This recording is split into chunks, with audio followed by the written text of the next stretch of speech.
Je pense que nous sommes tous d'accord sur le fait que la vidéo précédente a fait un bide plus ou moins important, surtout par rapport aux 4 vidéos d'avant. J'espère alors que celle-ci ne subira pas le même syndrome. On va jeter un petit coup d'œil aux vues. Ouais. Et les pouces bleus.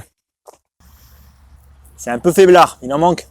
Bonjour mesdames, bonjour messieurs. Comment as-tu isolé ton van? Cette question revient très souvent et c'est donc pour ça que j'ai décidé d'y répondre. Alors, j'ai commencé par faire une vidéo sur comment j'avais fait mon lit. Niveau ordre, il n'y a pas trop de logique. Tu commences d'abord par l'isolation en général. Et je vous souhaite un bon visionnage. Isolation, non féminin. Action de protéger une pièce contre la chaleur, le froid, le bruit.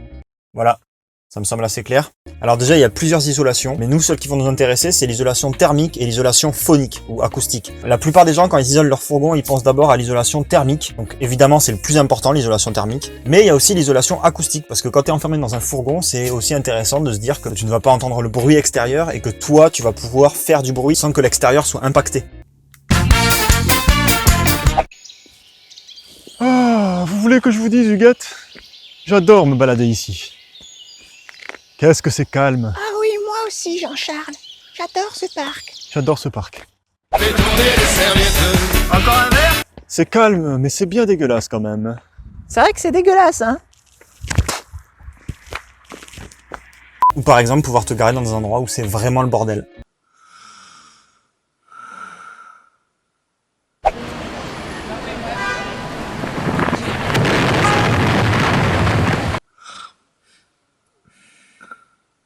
Je sais pas si vous avez remarqué, mais il y a un petit pouce bleu ici, sur le mur. Voilà, moi je dis rien.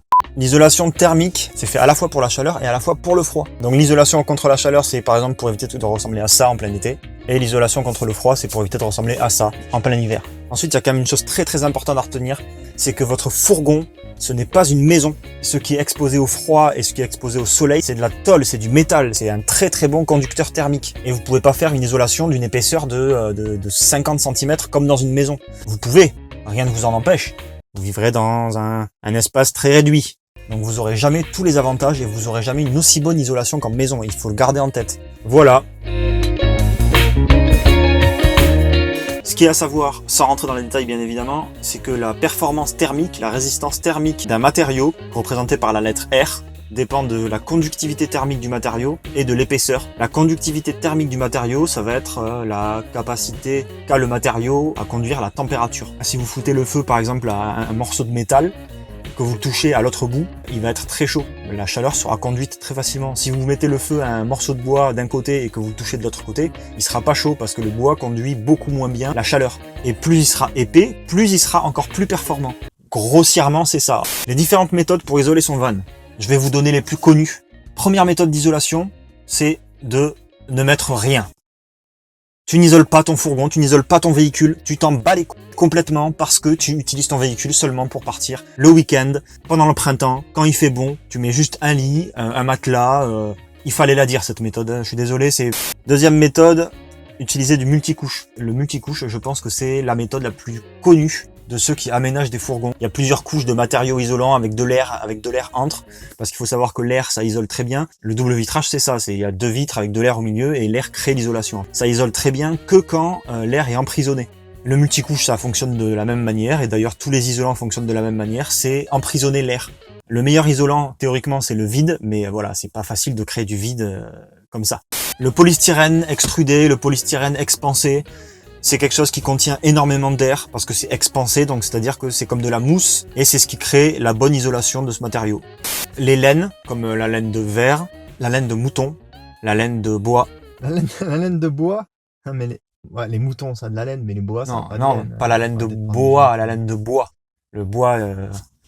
Putain, bon bref.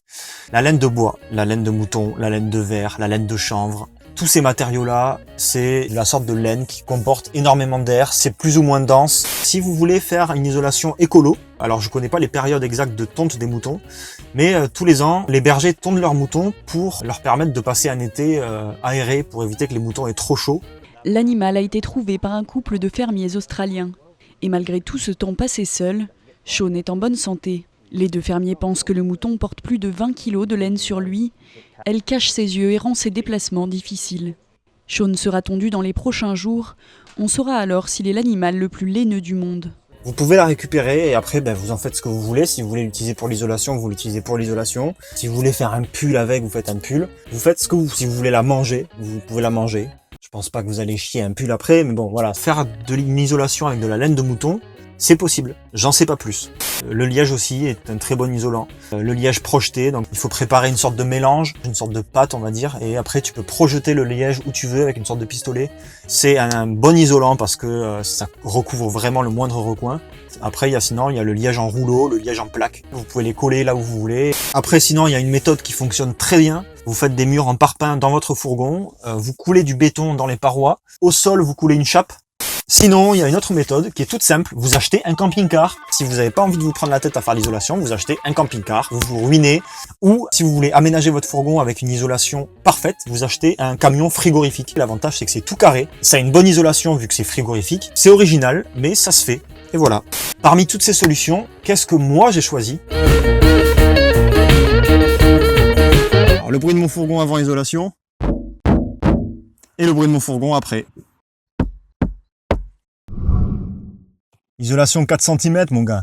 Avant de commencer toute isolation, il est impératif de vérifier la base sur laquelle on va travailler, c'est-à-dire la carlingue du véhicule. Repérer tous les points de rouille, tous les accros et passer de la peinture anti-rouille. Une fois que c'est fait, qu'on a une bonne base, on peut y aller.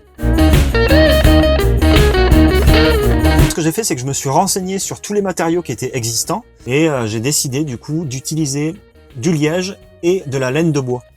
Sur le plafond, sur la tôle et aussi sur les parois, sur les côtés. J'ai collé du liège de 2 mm d'épaisseur avec de la colle néoprène en gel. Je vous conseille de la colle néoprène gel. Je vous conseille de la colle néoprène gel parce que la colle néoprène la colle néoprène liquide, vous allez en foutre partout, ça va vous saouler. Donc prenez de la colle néoprène, néoprène gel. C'est beaucoup plus simple à appliquer, c'est peut-être un petit peu plus cher, il me semble. Et donc du coup, j'ai mis du gel sur le c'est fini là. J'arrive plus à parler. J'ai mis 2 mm de liège. En fait, le but de ce liège, c'est juste de casser la chaleur. Mettre une grosse épaisseur de liège, c'est trop cher. Donc, ce que j'ai fait, c'est que pour l'inertie thermique, j'ai mis 4 cm d'épaisseur de laine de bois. Donc, en fait, on a tôle, 2 mm de liège et 4 cm de laine de bois. La laine de bois, elle sert à la fois pour l'isolation phonique, c'est pas le mieux, loin de là, mais moi c'est pas ce qui m'importait le plus. Et au niveau de l'inertie thermique, c'est pas trop mal. Entre le moment où la chaleur arrive dans le début de la laine de bois, le temps qu'elle se propage et qu'elle arrive de l'autre côté, ça a une bonne inertie thermique. C'est-à-dire que l'été, par exemple, le fourgon, à 11h du matin, il est encore plus frais à l'intérieur qu'à l'extérieur. Le problème, c'est que le soir, ça fait l'inverse. Ça a accumulé toute la chaleur de la journée. Le temps que l'inertie thermique restitue toute la chaleur et donne le frais qui arrive de la soirée, ça met un petit peu plus de temps. Mais là, pour ça, il suffit d'aérer et puis ça se passe bien en général. Et puis en plus de ça, c'était un bon compromis au niveau du budget. Donc c'était pas trop cher. Au niveau des parois, c'est pareil, j'ai mis de la laine de bois, comme au plafond, j'ai mis 4 cm de laine de bois. Les montants qu'il y avait sur les côtés des parois sont très épais. Je voulais pas perdre 10 cm d'épaisseur. Et donc j'en ai profité pour faire ces petits casiers blancs là. Ils font 5 cm de profondeur. Si vous voulez pas vous prendre la tête, faites pas de casier parce que c'était vraiment chiant à faire. Mais c'était mon premier fourgon, j'étais dans le détail, dans la déco, dans le style, voilà. Il y a moyen de pas se prendre la tête et de faire une paroi directement sans se prendre le chou. Pour le sol, ce que j'ai fait, c'est que j'ai pas mis de la laine de bois ni rien. J'ai mis du polystyrène expansé pour le sol, une épaisseur de 3 ou 4 cm, je crois. C'est juste que l'hiver, il peut faire très froid au niveau du sol, donc c'est quand même important, mais c'est pas le plus important. Après, c'est toujours pareil, je le répète encore une fois, j'ai rien pour comparer. Ça se trouve, si j'avais mis du polystyrène partout, ça aurait été mieux, peut-être que ça aurait été moins bien, c'est impossible de comparer. Mais le résultat de mon isolation, j'en suis extrêmement satisfait. Si je devais refaire un fourgon, je pense que je referais la même chose. Peut-être que je ferais différemment, juste par curiosité pour pouvoir comparer, mais si je veux avoir une source sûre, je pense que je referais la même chose. Ce qui est très intéressant, c'est que j'ai pu faire un comparatif. Juste avant d'isoler mon fourgon, quand j'ai acheté mon fourgon et que c'était juste de la tôle, j'ai fait des relevés régulièrement, tous les jours, j'ai fait des relevés de température. C'est-à-dire que je mettais un thermomètre à l'extérieur de mon fourgon, je mettais le même thermomètre, un thermomètre différent mais le même modèle, à l'intérieur de mon fourgon. Je faisais les relevés avec beaucoup de rigueur, c'est-à-dire que je prenais en compte l'heure à laquelle je le mettais, l'heure à laquelle j'allais le chercher, comment je garais mon fourgon. Et ensuite, l'année d'après, une fois que l'isolation était faite, j'ai refait les tests pour savoir si l'isolation me permettait de perdre des degrés. Et ce que j'obtiens, c'est ça. Alors évidemment, j'ai essayé de simplifier les résultats, je vais pas vous montrer toute la procédure. Par exemple, on voit que pour une température extérieure de 28 degrés, avant isolation et à l'intérieur du fourgon, j'avais une température de 35,7 degrés, et après isolation, une température de 31,7 degrés. Voilà, j'ai fait pas mal de relevés, j'en ai fait une quinzaine pour être certain de mes résultats. J'ai tout ramené sur une même base pour avoir un comparatif cohérent. Et si on regarde sur le graphique, c'est complètement flagrant. La courbe bleue, c'est la température extérieure au fourgon. La courbe rouge, c'est la température intérieure avant isolation. Et la courbe jaune, c'est la température intérieure après isolation. Donc mon fourgon avec isolation me permet de gagner 4 degrés par rapport à s'il n'avait pas été isolé. Voilà, donc c'est un graphique assez simple, mais la procédure pour en arriver là, c'était un petit peu relou. Si vous voulez retrouver les graphiques en détail, vous pouvez aller voir sur ma page Facebook, dans l'album de l'aménagement, et vous retrouverez les graphiques en détail et beaucoup plus d'informations. J'arrive pas à faire une vidéo marrante là, je suis trop sérieux. J'arrive pas, c'est pas drôle ce que je dis. Hein. Depuis tout à l'heure je parle, on dirait oh là là, il faut faire ci, il faut faire ça, moi ce que j'ai fait c'est ça. C'est pas rigolo. Et encore, ce test que j'ai fait sur les températures, c'était avant de mettre mes rideaux thermiques. Parce que j'ai mis des rideaux thermiques sur les vitres. C'est très important ça, d'obstruer les fenêtres. Parce que les fenêtres, c'est vraiment pourrave au niveau thermique. Hein. Clairement, c'est porte ouverte quoi. Hein. Il fait trop chaud dehors. Allez, on fait rentrer tout le soleil. Il fait trop froid dehors. Allez, viens te mettre au chaud. Donc les fenêtres, il faut les obstruer. Avec des rideaux thermiques, c'est mieux parce que c'est fait pour. Sur la fenêtre de la porte latérale, sur cette fenêtre-là, sur la petite fenêtre à l'arrière, et sur la paroi qui sépare la partie habitable de là où on conduit, de l'habitacle. C'est des rideaux thermiques pour maison que j'ai acheté et que j'ai fait redécouper, que j'ai refait faire sur mesure. Voilà, merci Tati Clo, c'est elle qui m'a fait, c'est ma Tati à moi, c'est Tata. Je lui ai donné les dimensions, elle m'a tout cousu, elle m'a tout découpé, elle m'a mis des scratchs sur le côté pour qu'ils obstruent vraiment et qu'il n'y ait pas de fuite. Quand j'ouvre le rideau thermique, je sens une effluve de chaleur ou une effluve de froid si c'est l'hiver. J'aurais pu aller encore plus loin et utiliser le fameux cache-pare-brise qu'on voit sur tous les camping-cars et sur plein de fourgons aménagés, le truc à bulles là, couleur argent. Pour l'instant, j'en ressens pas forcément le besoin. Voilà, c'est quelque chose à savoir. Putain, je suis en train de tourner des séquences de 40 minutes. 45 minutes que je tourne pour 10-15 minutes de vidéo. Le montage me fait déjà peur. La condensation. Je sais pas trop comment fonctionne la condensation, je me suis pas renseigné. C'est vrai que j'avais pété mes lunettes. Il fallait bien qu'elles tombent en plein milieu de la vidéo. Ça va, c'est une vidéo de fourgon aménagé, mais t'imagines, ça m'arrive, t'es en entretien d'embauche. Et qu'est-ce qui vous motive, monsieur, à travailler dans notre entreprise? Je suis quelqu'un de très sérieux, très organisé. Ouais. Ah ben ça dégage directement, hein. La condensation, elle se crée sur les parties métalliques, sur les parties froides du fourgon.